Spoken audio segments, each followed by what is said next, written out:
pahala, rugi.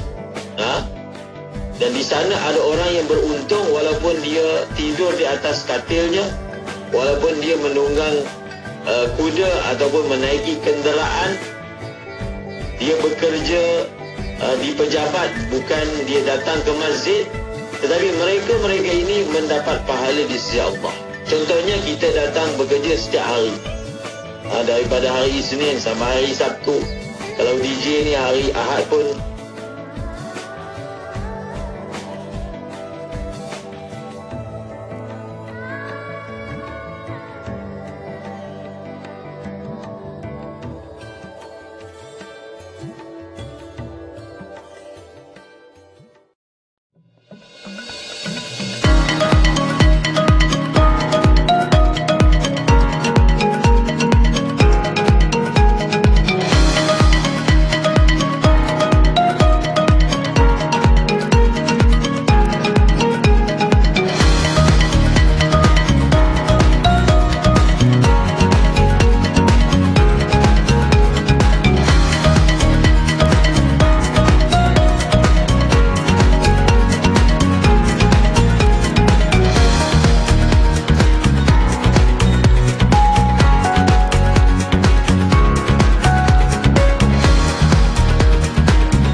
serta-merta. Kementerian Pendidikan Tinggi KPT yakin berada di landasan yang tepat dalam usaha menyasarkan peningkatan peratusan siswazah yang memperolehi gaji premium RM4,000 sebulan dengan merancangkan lagi hubungan bersama pihak industri serta melaksanakan langkah spesifik dan strategik. Sebagai itu, jelas Menteri Bertanggungjawab Datuk Seri Muhammad Halim ini bagi memastikan siswazah yang dilahirkan mempunyai kemampuan dan mencirikan industri tersedia menerusi pelaksanaan kaedah lebih berfokus, bersasar dan menjawab keperluan industri secara langsung. Petronas akan mengkaji cadangan untuk membina sebuah kampus Universiti Teknologi Petronas UTP di Sarawak.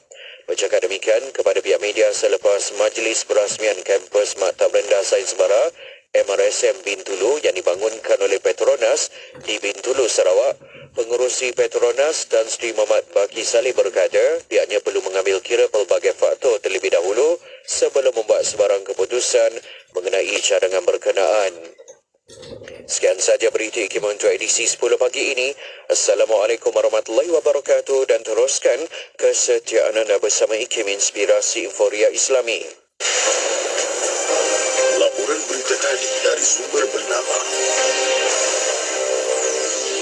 Mari rebut peluang berwakaf kerana wakaf itu memberikan pahala berterusan.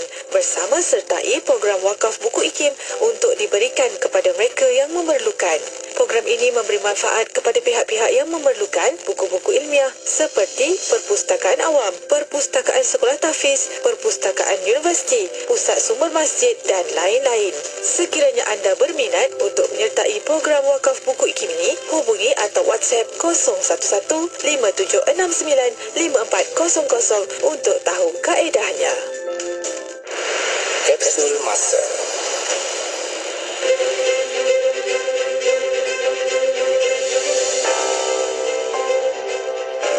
Pada 20 Oktober dalam tahun 2009, pihak Jabatan Kemajuan Islam Malaysia JAKIM dengan kerjasama Universiti Kebangsaan Malaysia UKM telah menganjurkan Seminar Muamalat Ekonomi dan Kewangan Islam Peringkat Antarabangsa 2009 pada 20 dan 21 Oktober 2009 bertempat di Hotel Equatorial Bangi, Selangor. Seminar ini telah dirasmikan oleh Setiausaha Politik Menteri di Jabatan Perdana Menteri Yang Berhormat Tuan Haji Syabuddin Yahya. Sebanyak 80 kertas kerja dalam 3 bahasa iaitu Melayu, Arab dan Inggeris telah dibentangkan secara selari sepanjang 2 hari seminar tersebut. Antara para pembentang luar negara yang hadir ialah dari negara Arab Saudi, Mesir, Sudan dan Indonesia. Seramai 200 penyertaan dari dalam dan luar negara yang terdiri daripada ahli akademik, wakil agensi kerajaan, para penyelidik, wakil institusi kewangan dan para pelajar pasca siswasa Institut Pengajian Tinggi. Petikan fakta ini disediakan oleh Seksyen Dokumentasi dan Penerbitan Akhir Negara Malaysia.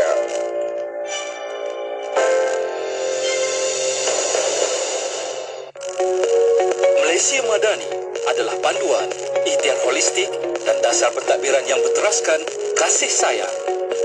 Ia bertujuankan sikap saling menghormati, meraihkan kepelbagaian dan pendapat. 5 jari dengan jalur merah putih merupakan simbol rukun negara. Bulan sabit melambangkan Islam sebagai agama persekutuan. Bintang berpucung 14 menandakan perpaduan 13 buah negeri dan wilayah persekutuan. Bulatan biru menzayakan kebulatan muafakat dan perpaduan rakyat. Warna biru bermaksud kesatuan nasional, keterangkuman dan persaudaraan. Kuning, nilai tradisi, kebudayaan dan kearifan tempatan. Merah, keberanian, jati diri dan keazaman. Putih, keluhuran budi, kesucian hati dan hasrat murni.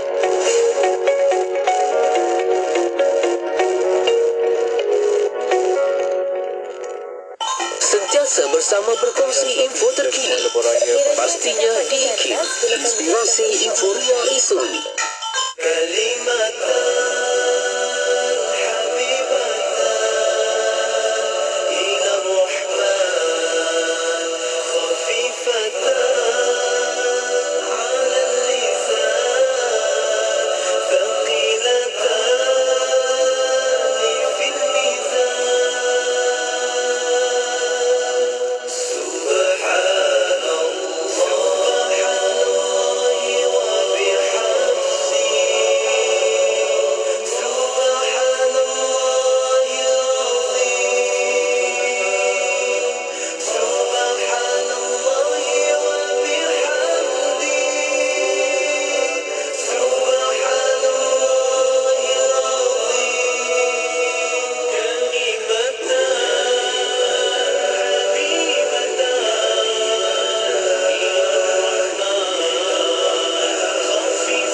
Selami ilmu untuk kehidupan kita seharian bersama Syafiq Saleh di Aspirasi 10.1.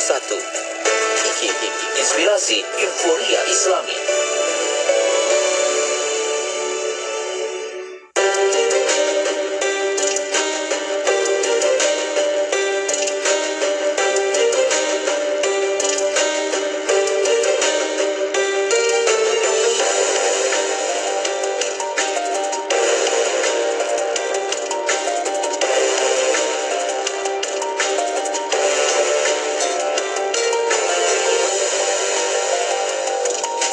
Masih tuan ingat keletah dulu-dulu ke surau lama untuk berguru sambil menjunjung Al-Quran di kepala. Tanya teman sebelah, semalam ubah di mana? Tuan masihkah ingat pesan guru mengaji? Jika tiadanya Al-Quran di hati, kita mudah dilukai, juga mudah membenci, akan payah maaf memaafi. Guru juga pernah berpesan, makin jauh tuan berjalan, makin banyak kumpul kawan, namun kita kan keliruan. Kawan tak selamanya bersamamu, Al-Quran betul aku menunggu. Bacamu kadang keras, kadang berlagu, dia akan tetap rindu.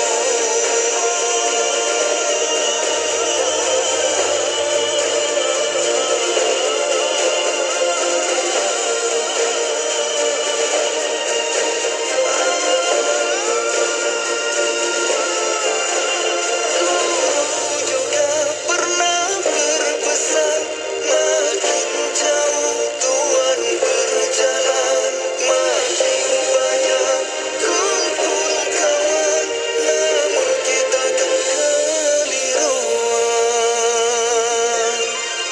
Kawan tak selamanya bersamamu, Al-Quran betul aku menunggu.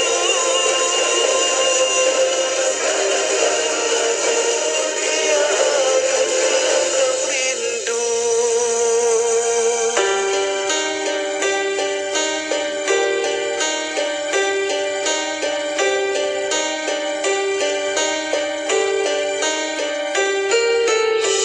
Guru mengaji sudah tiada, tanpa disedari tuan semakin tua, usah ditanya. Hukum ikhfa hakiki entahkan sama bunyi dengan izhar syafawi.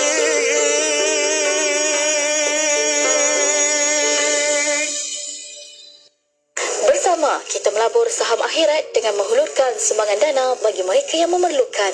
Ayo, berinfak ke tabung Yayasan Dakwah Islamiah Malaysia YADIM. Sumbangan ini akan digunakan untuk misi bantuan banjir serta program dakwah kebajikan dan pendidikan anjuran YADIM. Ramai telah dibantu dan ramai lagi akan dibantu.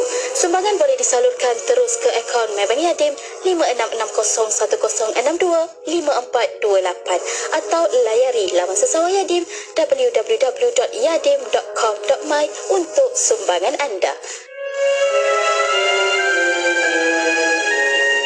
Ketahuilah, sesungguhnya sikap penghormatan terhadap junjungan Sayyidina wa Maulana Muhammad Rasulullah sallallahu alaihi wasallam sesudah kewafatannya, begitu juga dengan sikap memulia dan mentakzim baginda merupakan komitmen yang mesti dilakukan seperti mana berlakunya ketika hayat baginda sallallahu alaihi wasallam. Sikap pentakziman ini harus dizahirkan ketika nama baginda disebut, ketika hadis diucapkan, ketika sunnah dibicarakan, ketika nama baginda didengar, ketika sirahnya diriwayatkan, ketika berinteraksi dengan keluarga dan keturunan baginda. Begitu juga ketika mentakzim para ahli bait dan para sahabatnya.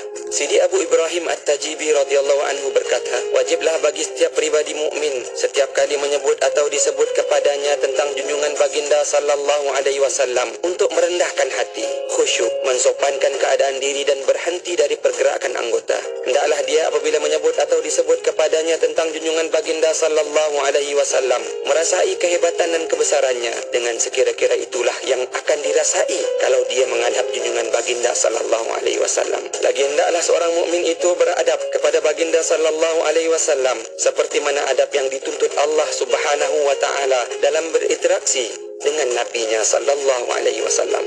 Al-Qadhi Abdul Fadl rahimahullahu taala mengomentari kenyataan tadi dengan katanya, seperti itulah sikap salafus saleh para pendahulu kita dan imam-imam agama kita di zaman-zaman terdahulu ridwanullahi alaihim ajmain. Adapun Al-Imam Malik radhiyallahu anhu apabila disebutkan tentang junjungan Nabi sallallahu alaihi wasallam kepadanya, maka akan pucatlah beliau dan membongkok badannya. Hal itu menyebabkan para muridnya merasa simpati dan serba salah. Satu hari beliau ditanya tentang halnya itu, lalu menjawab, "Aku tidak melihat ada kewajarannya kritikanmu terhadap halku itu. Sesungguhnya, aku telah melihat Sidi Muhammad bin Al-Munkadir yang merupakan penghulu para qari Al-Quran. Tidaklah kami menanyakannya tentang suatu hadis, melainkan beliau menangis sampai kami jatuh kasihan padanya. Dan sesungguhnya aku telah melihat Al-Imam Ja'far As-Sadiq yang beliau itu suka bergurau dan banyak tersenyum. Namun, jika disebutkan kepadanya junjungan Nabi sallallahu alaihi wasallam, jadi pucat lesilah wajahnya. Sesungguhnya Sayyidina Abdurrahman bin Al-Qasim, cucu Sayyidina Abu Bakr As-Siddiq radhiyallahu anhum, apabila menyebut junjungan Nabi sallallahu alaihi wasallam, maka orang pun memandang kepada air mukanya yang berubah seperti hilang darah. Lidahnya jadi kering, tak mampu berbicara lagi kerana merasai kehebatan Sayyidina Rasulullah sallallahu alaihi wasallam. Petikan tadi telah disunting dari kitab Asy-Syifa bi Ta'rifi Huquqil Mustafa sallallahu alaihi wasallam karya Al-Imam Al-Qadhi Iyad bin Musa Al-Maliki radhiyallahu anhu. Bismillahirrahmanirrahim. Bismillahirrahsyafi. Bismillahirkafi. Bismillahirmu'afi. Bismillahilladzi la yadurru ma'asmihi syai'un fil ardh wala fis sama' wa huwa as-sami'ul 'alim. Bismillahirrahmanirrahim. Bismillahirrahsyafi. Bismillahirkafi. Bismillahirmu'afi. Bismillahilladzi la yadurru ma'asmihi syai'un fil ardh wala fis sama' wa huwa as-sami'ul 'alim. Bismillahirrahmanirrahim. Bismillahirrahsyafi. Bismillahirkafi. Bismillahirmu'afi. Bismillahilladzi la yadurru ma'asmihi syai'un fil ardh wala fis sama' wa huwa as-sami'ul 'alim. Bismillahirrahmanirrahim. Bismillahirrahsyafi. Bismillahirkafi. Bismillahirmu'afi.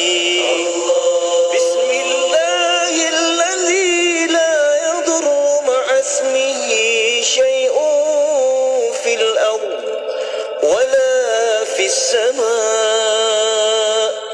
wa huwa as-sami'ul 'alim.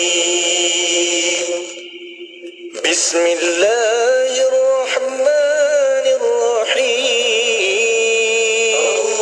Bismillahirrahsyafi. Bismillahirkafi.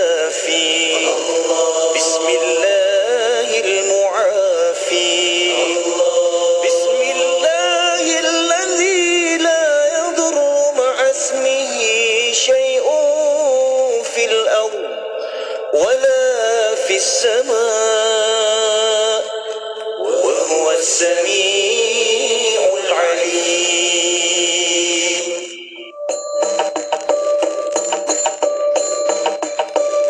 Pembinaan Masjid Wilayah Kuala Lumpur direalisasikan pada 25 Syawal 1416 Hijriah bersamaan 15 Mac 1996 dan siap dibina pada 30 Ogos 2000. Tapak binaannya berkeluasan kira-kira 13.4 hektar.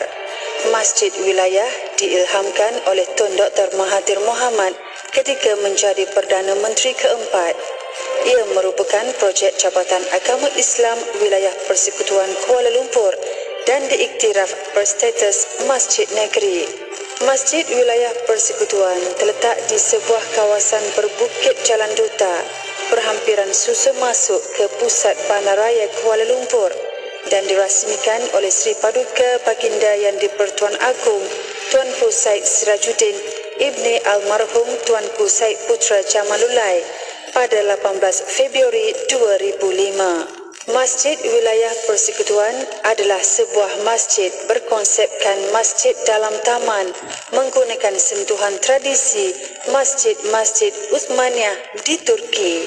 Reka bentuk seni bina dan hiasan dalamannya pula adalah merupakan kombinasi reka bentuk tradisi Melayu Malaysia dan Timur Tengah. Masjid ini boleh menampung seramai 17,000 orang jemaah. Dilengkapi dengan pelbagai kemudahan, Masjid Wilayah merupakan masjid yang termoden di Malaysia pada masa kini.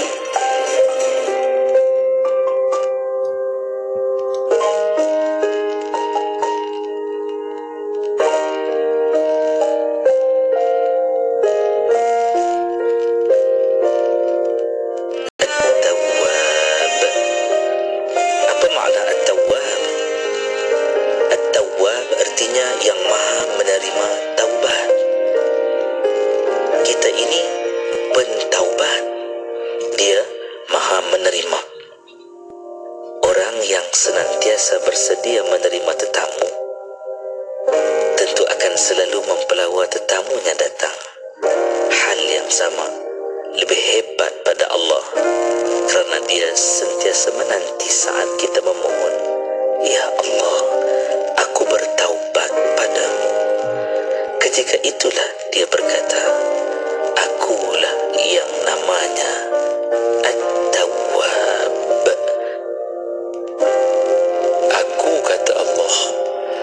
Adalah seperti mana yang kamu gambarkan diriku, maka itulah aku.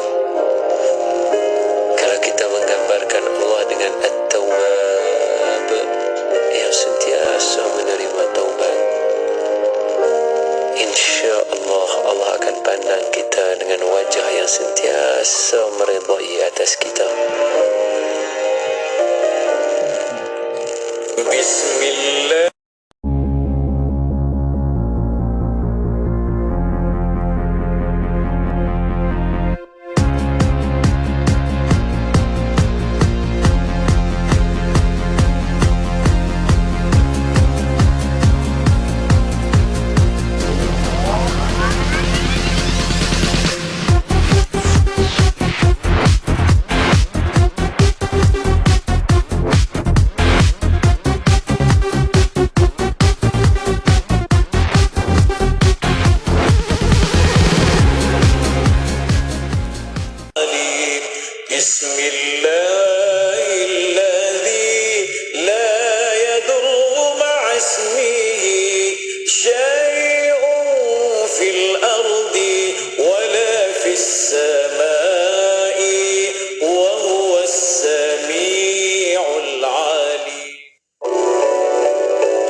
Baikilah ibadah kita dengan mempelajari ilmu dan dapatkanlah ilmu daripada para ulama dan kitab-kitab yang muktabar. Semoga kehidupan kita di dunia yang sementara ini akan diuruskan secara tertib dan secara sempurna oleh Sang Yang Maha Pencipta. Hayati pengajian Kitab Matan Al-Zubat serta kupasan ilmu fiqah meliputi soal jawab berkaitan ibadah bersama-sama Al-Fadil Ustaz Ahmad Lufi Muharram dalam rancangan Tahsinul Ibadah setiap hari Khamis jam 10.15 pagi. Semuanya di IKIM, Inspirasi Inforia Islami. Inspirasi Inforia Islami hanya di Radio IKIM. Syukur saya Syafiq Saleh, kita buka tirai pertemuan untuk Aspirasi 10.1. Seperti biasa setiap hari Khamis pagi kita nak dengarkan lagi rancangan Tahsinul Ibadah. Jom tonton sekarang di YouTube, di Facebook sebab kita ada siaran langsung dekat situ. Anda boleh sama-sama hayati lagi perkongsian ilmu, perbincangan yang penuh manfaat ini.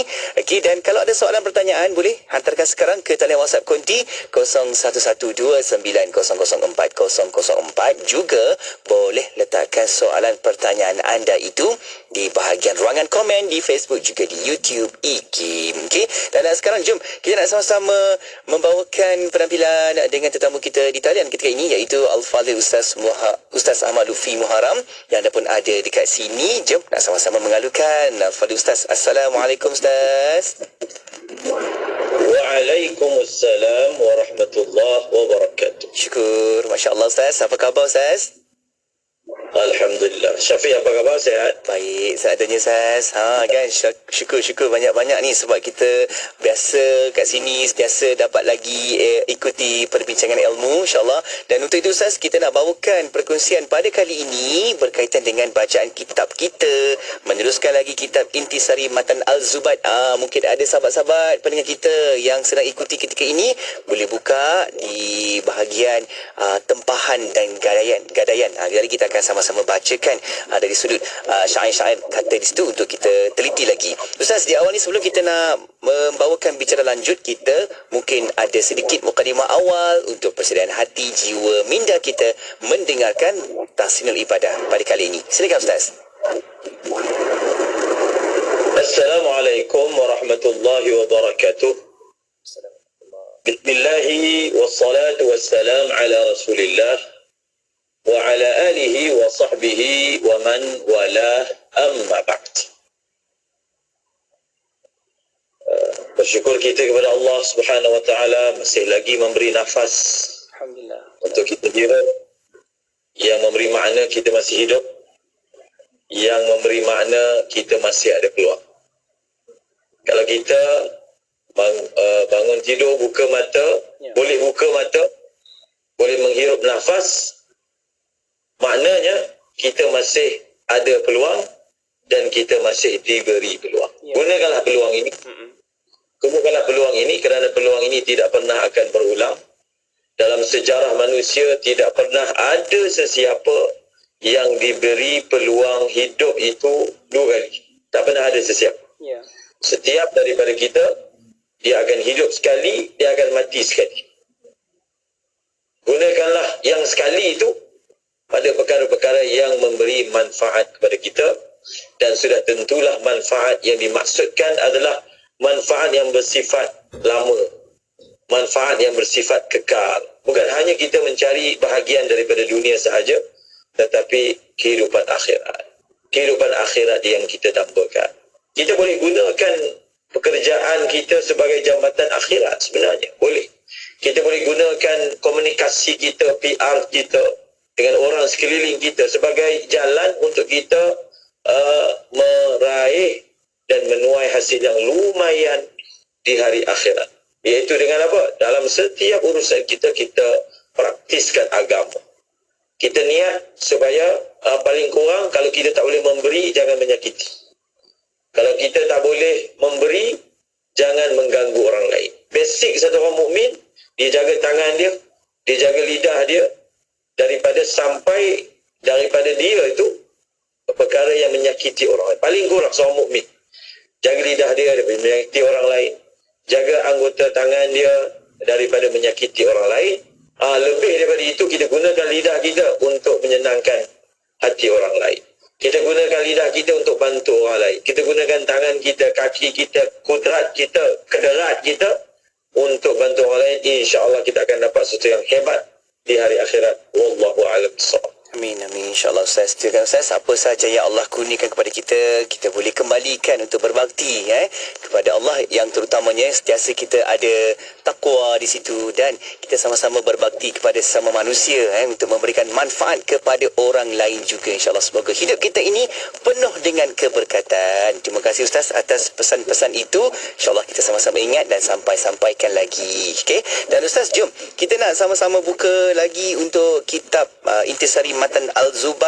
Pada kali ini kita nak bawakan di penghujung sedikit, ada sedikit lagi dalam bab tempahan, dan kita akan teruskan untuk bab gadaian. Ustaz, kita nak bawakan sedikit dahulu di dalam bab tempahan. Ustaz, silakan. Bismillahirrahmanirrahim. Qala an-nazim rahimahullahu ta'ala wa nafa'ana bi'ulumihi fi ad-darain amin.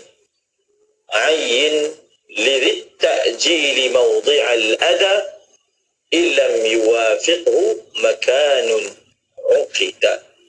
Maksudnya, ya Ustaz, okay, maksudnya hendaklah ditentukan untuk orang yang menempah barang tempahan bagi menentukan tempat penyerahannya. Jika tempat yang dijalankan akad itu tidak sesuai untuk diserahkan barang tersebut. Ini adalah merupakan yang terakhir, rangkap yang terakhir daripada bab akad salam, akad tempahan. Dan rangkap yang terakhir ini menerangkan syarat yang ke-8. Syarat yang ke-8 bagi akad, apa nama dia?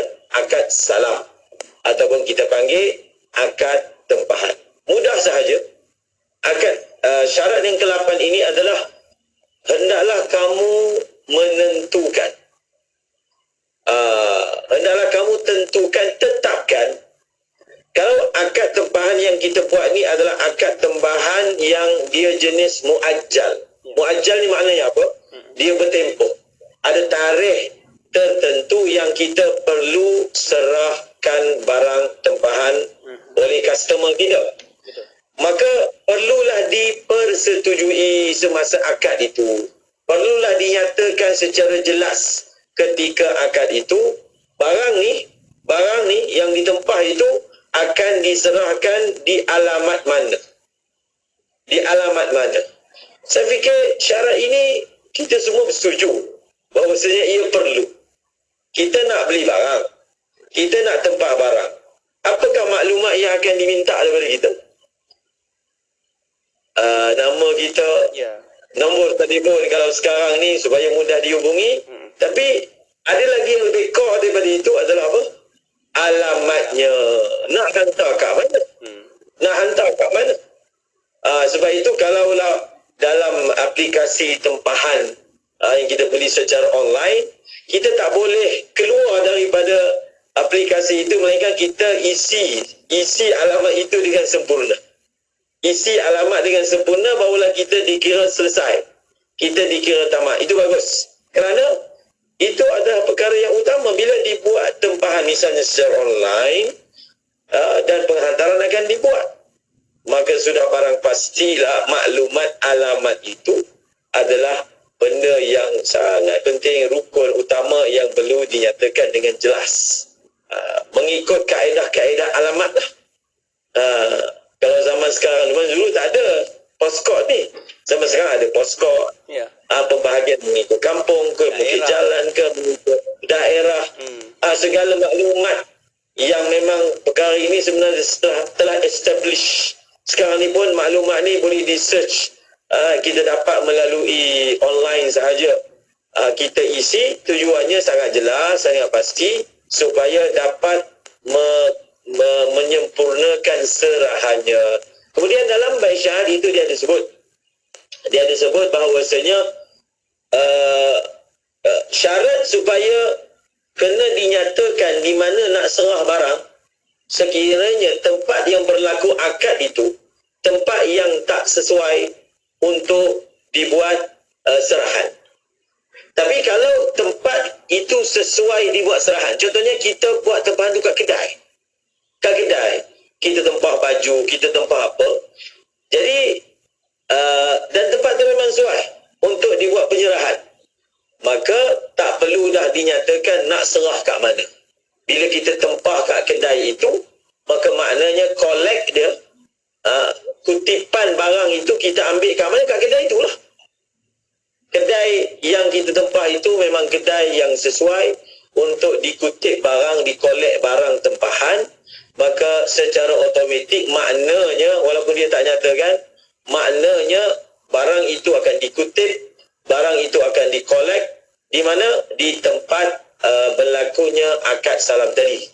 Tapi kalau tempat itu tidak sesuai, tempat itu tidak boleh dibuat kutipan bagi barang ataupun tak boleh dibuat serahan, kena selesaikan dulu sebelum berpisah. Sebelum berpisah daripada akad, kena jelaskan di manakah barang itu perlu diserahkan oleh pihak yang menerima tempahan. Selesai. Kita dah selesai membicarakan akad yang kedua, Syafiq. Akad yang kedua. Akad yang pertama kita belajar tentang jual beli. Jual beli. Kalau dah lupa, kalau tak ingat, masing-masing boleh semak balik. Sebab pengajian ini dirakam dan di mana data tu kalau pendengar nak dapatkan semula? Ya Ustaz, di YouTube juga, di Facebook Live boleh saja buat carian semula dalam rancangan Tahsinul Ibadah. Di Facebook ada, di YouTube ada arkib yang dalam IKIM kan? Betul. Yang diletakkan dalam arkib pengajian Tahsinul Ibadah. So kita boleh gunakanlah yang sudah dirakam itu untuk kita ulang balik, murajaah balik, dengar semula. InsyaAllah semoga ia menjadi ilmu nafi', ilmu yang bermanfaat untuk kita semua. Sekarang ni kita nak baca tajuk apa? Okey Ustaz. Kita nak baca tajuk Gadaian. berkaitan dengan gadaian. Ya. Berkaitan dengan gadaian. Gadaian ni dalam bahasa Arab dipanggil apa? Dipanggil rahan. Saya rasa orang Malaysia dah biasa dengan nama ni. Sebab sekarang ni sudah famous term perkataan ar-rahnu. Daripada orang tak pandai bahasa Arab, Boleh tahu orang reti term yang sebenarnya term ni term bahasa Arab. Tetapi dia sudah menjadi satu term standard. Yang rata-rata diguna pakai, dah menjadi satu istilah yang dimaklumi, maknanya adalah gadaian. Kalau dulu orang sebut pajak gadai ni, kadang-kadang ada juga makna negatif dia. Bila sebut pajak gadai kan? Maka di Islamilasi, asimilasi supaya kita tukar bagi nama ar-rahnu. Ar-rahnu itu satu praktis yang dibuat dan dia adalah sesuatu yang kita akan jelaskan apa peranan dia. Bilakah kita nak pakai ar-rahnu, sangat penting untuk kita mempelajari tajuk ini. So kita akan bahaskan sekarang. Betul. Ataupun selepas. Ya, boleh Ustaz kita terus masuk satu atau dua rakaat. Silakan. Satu atau dua rakaat insya-Allah. Allahumma salli ala Sayyidina Muhammad. Kata pengarang yajuzu fima bai'uhu jaza kama sahha bidainin thabitin qad lazima. Baik, maksudnya harus akad gadaian pada perkara yang harus jual beli sebagaimana sahnya gadaian dengan hutang yang sabit dan lazim. Sebelum kita mensyarahkan maksud merangkap yang pertama daripada bab gadaian, hendaklah kita memahami fungsi gadaian. Bila kita perlu untuk menggunakan platform gadaian ini, bila kita kena tahu supaya kita memilih platform yang tepat berpandukan syarak dalam urusan-urusan muamalat kita. Okey, gadaian ni sebenarnya dia adalah satu akad yang dipanggil objektif dia ataupun tujuan dia adalah wasiqah. Mudah bahasa orang kampung ni, dia ini disyariatkan sebagai backup. Kalau backup ni orang faham lah, walaupun dia bukan bahasa Melayu, tapi backup. Dia backup apa? Dia backup ataupun dia menjadi wasiqah kita punya akad, kita punya penghutangan. Okey, contoh. Dalam Quran sebut tentang gadaian ni dalam isu hutang. Bila kita bagi hutang kat satu orang, satu kita bagi hutang dalam keadaan hutang kita tu tak ada backup. Hutang kita tu istilahnya togel. Mungkin itu perkataan yang saya sempat fikirlah pada waktu ni, togel. Togel ni maknanya dia memang 100% bergantung kepada orang tu. Dia nak bayar, dia bayar. Dia tak nak bayar, dia tak ada apa-apa pressure. Ya? Itu saya punya sejarah togel. Satu lagi, hutang kita tu, yang kita hutang kat orang tu, dia ada backup. Dia ada backup. Okey, apa contoh backup yang diamalkan? Ada satu backup yang dipakai, saya meluat, kita panggil dia apa? Kita panggil dia dhamin. Dhamin ni maksudnya gorento. So, apa faedah daripada gorento? Dhaman. Backup. Supaya apa? Kalau orang ni tak bayar, kita cari gorento dia. Jadi itu kan backup nama dia. Okey, satu. Apa lagi cara untuk backup? Cara untuk backup saksi. Saksi. Kita buat hutang, kemudian kita tulis. Kemudian majlis itu ada saksinya. فَلْيَسْتَشْهِدْ شَهِيدَيْنِ مِنْ رِجَالِكُمْ. Saksi. Apa lagi cara untuk satu orang dia melindungi, bahasa yang standardnya adalah melindungi hutang dia adalah dengan dia meminta gadaian. Dia meminta gadaian. Dengan dia meminta gadaian, dia telah melindungi hutang dia dengan makna apa? Sebab gadaian ni maknanya apa dari segi syarak, istilah dia, kalau saya boleh baca, ja'alu aini malin wasiqatan bidainin yustawfa minha inda ta'adzur istifai. Meletakkan satu barang fizikal sebagai amanah, sebagai ikatan bagi hutang, bagi mengikat hutang yang akan dilunaskan hutang itu melalui barang yang diletakkan tadi ketika gagal membayar hutang. Gadaian itu kita ambil daripada orang. Kalau orang tu dia gagal melunaskan hutang, maka barang yang dia gadai itu akan digunakan untuk melunaskan hutang kita. Sebab itu, nampak tak dia punya fungsi yang kita sebut tadi sebagai wasiqah, sebagai backup. Dia ada security untuk hak kita, iaitu kalau dia lemah atau orang akan datang mungkin jadi miskin ke, jadi muflis ke, maka kita ada barang dia. Kita ada barang dia yang dengan barang itu kita boleh jual dan kita boleh dapat semula hutang kita. Itulah yang dimaksudkan daripada akad gadaian, dan itu adalah fungsinya, itu adalah peranannya dalam muamalat. Setelah mendengar penjelasan yang saya sebutkan tadi, saya fikir pendengar dah boleh nampak dah bila ni saya nak mengapplykan akad gadaian dalam muamalat saya.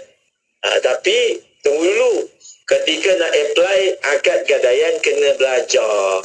Betul. Kena tahu apa syarat-syarat dia yang ditetapkan oleh syarak. InsyaAllah kita akan terangkan sebentar lagi. Baik Ustaz, kita nak berehat seketika Ustaz, dan juga rakan-rakan pendengar kekal berada di platform online kita, di YouTube, di Facebook. Di situ insyaAllah kita akan sambung lagi untuk perkongsian selanjutnya selepas ini, mendengarkan tentang tajuk gadaian. Okey, dan kekal bersama Ikim. Untuk anda jangan ke mana-mana, kita berehat seketika, kembali selepas ini.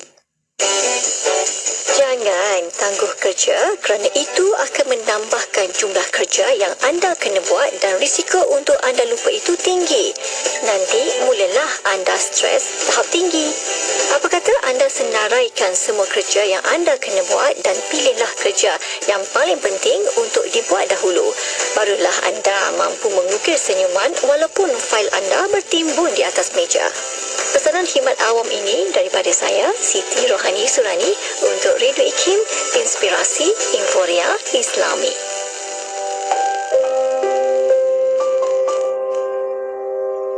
Setiap hari, pasti kita akan bertemu dengan sahabat kita. Kita juga akan melihat wajah jiran kita pagi dan petang. Apakah kata Nabi kepada sahabat kita? Dan apakah pula kata baginda terhadap jiran kita? Dengarkan pesanan dari Nabi yang amat mengasihi kebaikan umatnya. Kata baginda, khairul ashab khairuhum li sahibi wa khairul jiran khairuhum li jari. Sebaik-baik kawan sahabat, kata Nabi, ialah kawan sahabat yang berbakti kepada kawannya atau sahabatnya. Dan sebaik-baik jiran ialah jiran yang berbuat baik kepada jirannya.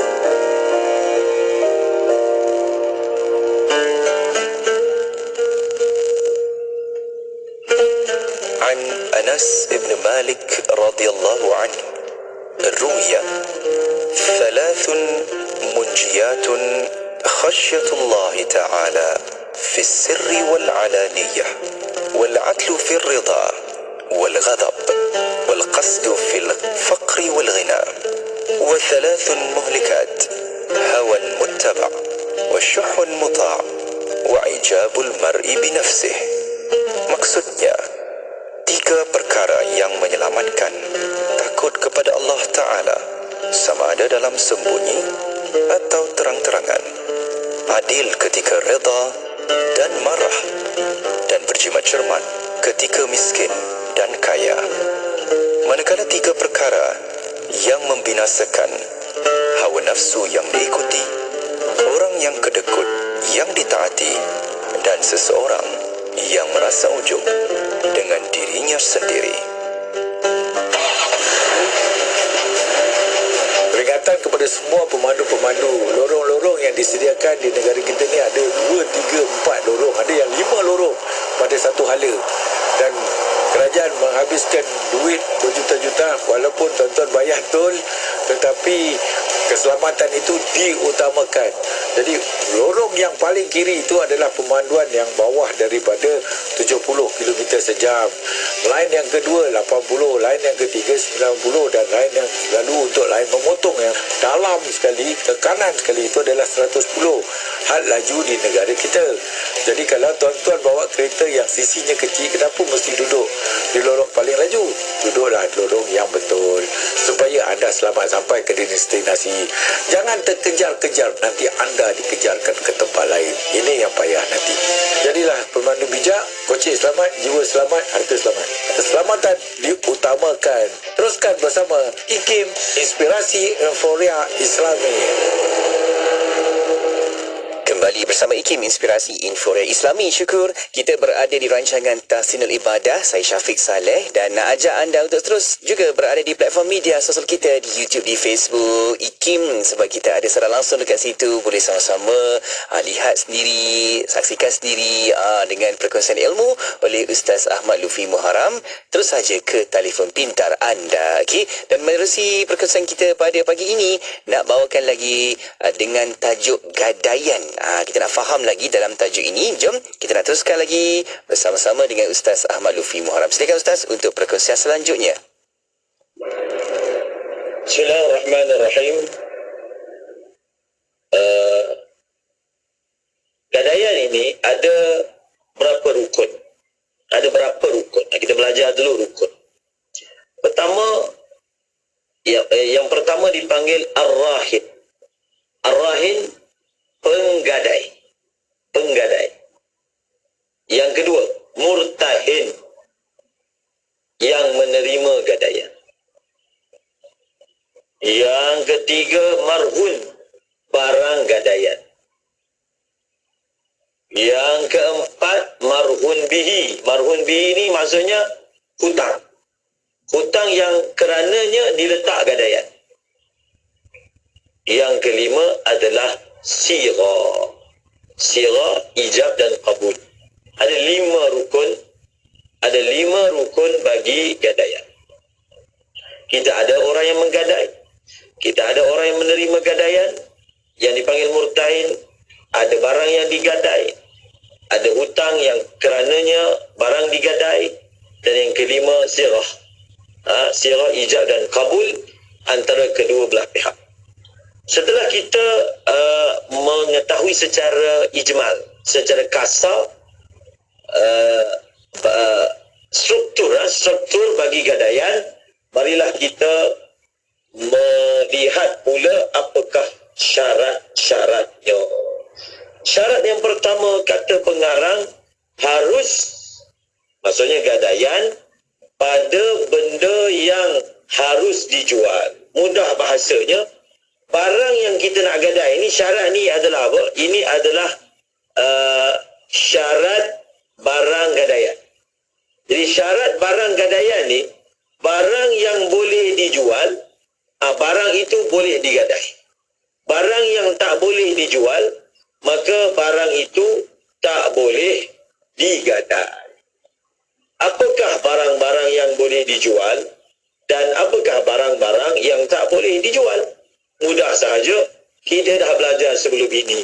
Ada 5 syarat bagi membolehkan ataupun mengesahkan sesuatu barang itu dijual. Contohnya, barang yang tak boleh dijual, barang itu kalau dia najis. Maknanya barang itu tak boleh dijadikan gadaian. Tak boleh menjadikan najis sebagai barang gadaian. Syarat barang gadaian adalah barang yang mampu serah. Maka barang yang tak mampu diserahkan tak boleh dijadikan barang gadaian. Barang yang boleh dijual apa lagi? Yang ada manfaatnya. Maka barang yang tak ada manfaatnya tak boleh dijadikan barang gadaian. Begitu cara memahaminya. Sebab apa? Sebab apa syarat dalam gadaian ni, barang yang boleh dijual, barang itu yang boleh digadai. Kerana kalau kita fikir betul-betul, kalau kita faham apa yang saya sebut pada peranan dan objektif daripada gadaian, maka kita akan faham sebab apa disyaratkan seperti ini. Bukankah maksud daripada gadaian akhirnya barang itu akan dijadikan sebagai perantara supaya pihak yang menerima gadaian dia dapat balik hutang dia apabila rahin ataupun orang yang gadai gagal untuk bayar hutang. Jadi barang itu jadikan backup. Jadi kalau barang yang digadai itu kelak tak boleh dijual, tak sampailah maksud, tidak dapatlah merealisasikan objektif daripada gadaian, maka sudah barang tentulah spek barang yang digadai itu hendaklah jenis boleh dijual. Okay, itu yang pertama. Yang kedua, gadaian-gadaian ni dia hanya boleh dan dia hanya sah apabila sudah ada hutang yang sabit dan sudah ada hutang yang lazim.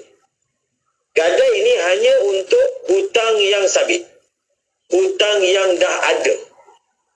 Itu yang dimaksudkan dengan kata pengarang tadi, sahha bidainin sabitin qad lazima. Sah dia gadai itu dengan hutang yang dah sabit dan hutang yang lazim kena bayar, maka barulah ada gadaian. Contohnya, orang tu dia akan hutang minggu depan, belum ada hutang lagi. Kita dah minta dah, okey, kalau hutang yang minggu depan tu, sekarang ni ambil, aku nak kau letak kereta kau ataupun letak geran tanah, gadai sekarang. Tak boleh. Sebab apa? Sebab hutang belum berlaku. Hutang belum berlaku. Gadai ni dia adalah satu akad yang dia mengikuti. Dia bukan core akad. Dia bukan core. Dia adalah dipanggil akad yang melindungi akad. Akad yang melindungi akad. Jadi akad yang dilindungi itu kena ada dulu. Akad yang dilindungi itu kena ada dulu, baru dia ada. Sebab itu gadaian ini hanya sah pada hutang yang telah sabit dan hutang itu adalah hutang yang lazim. Maksudnya hutang yang bukan jaiz tapi dia lazim yang perlu dibayar oleh pihak yang berhutang. Jadi itu keterangan untuk bait syair yang pertama. Baik, Ustaz, kita boleh teruskan satu lagi, Ustaz, bait syair, Ustaz. Yang kedua, Ya, Ustaz. للراهن الرجوع ما لم يقبض مكلف بإذنه حين رضي. Baik, maksudnya penggadai boleh menarik balik akad gadaian selagi barang gadaian itu belum dipegang lagi oleh pemegang gadaian yang mukallaf dengan izinnya ketika dia, yakni penggadai, redha dengannya.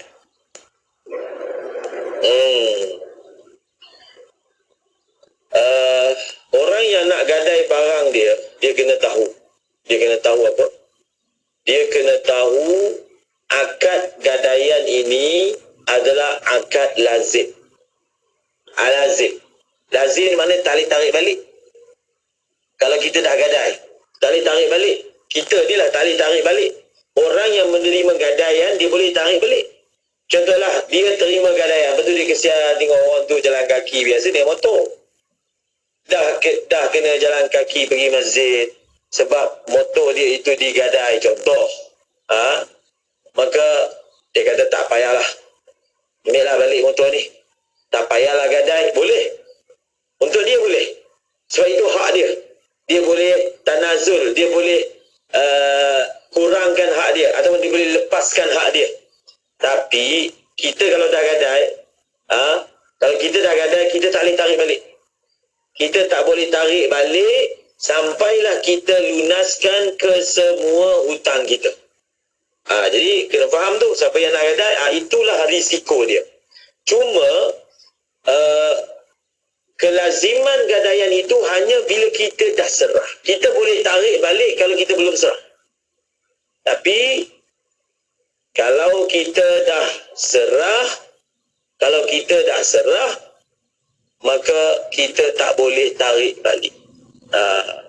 Jadi bila barang kita telah diambil, telah diserah oleh murtahin, orang yang menerima gadaian, dan orang yang menerima gadaian tu pula, dia tak boleh ambil barang gadaian kita ni melainkan dengan izin kita. Ini pun satu perkara juga. Kena ingat, orang yang menerima gadaian sebenarnya dia tak boleh guna. Dia tak boleh guna. Selama mana motor tu dalam simpanan dia, dia tak boleh guna. Sebab kita bagi hutang kat dia, kemudian kita minta dia gadai motor. Selama mana motor tu ada kat tangan kita, kita guna. Kita guna apa? Kita guna secara percuma kan? Kita guna secara percuma, maka itulah yang dipanggil kullu qardin jarra manfaatan fahuwa riba. Dia dikira riba. Sebab apa? Kita dapat benefit, kita dapat guna motor tu free. Seolah-olahnya kita bagi hutang, kemudian kita dapat ekstra riba, dapat guna motor free. Sebab itu orang yang menerima gadaian, dia kena faham barang gadaian itu bukan dia punya. Barang gadaian itu diletakkan sebagai backup. Dan tak syarat pun barang gadaian itu kena ada kat dalam store dia, simpanan dia, tak syarat. Boleh sahaja motor tu dia tak letak kat store dia. Kalau dia percaya kat orang tu boleh guna, tak ada masalah. Cuma bila sampai waktunya, dia boleh jual. Contohnya kita pegang dia punya geran ke, kalau macam tanah kan, kita pegang dia punya geran ke, apa ke.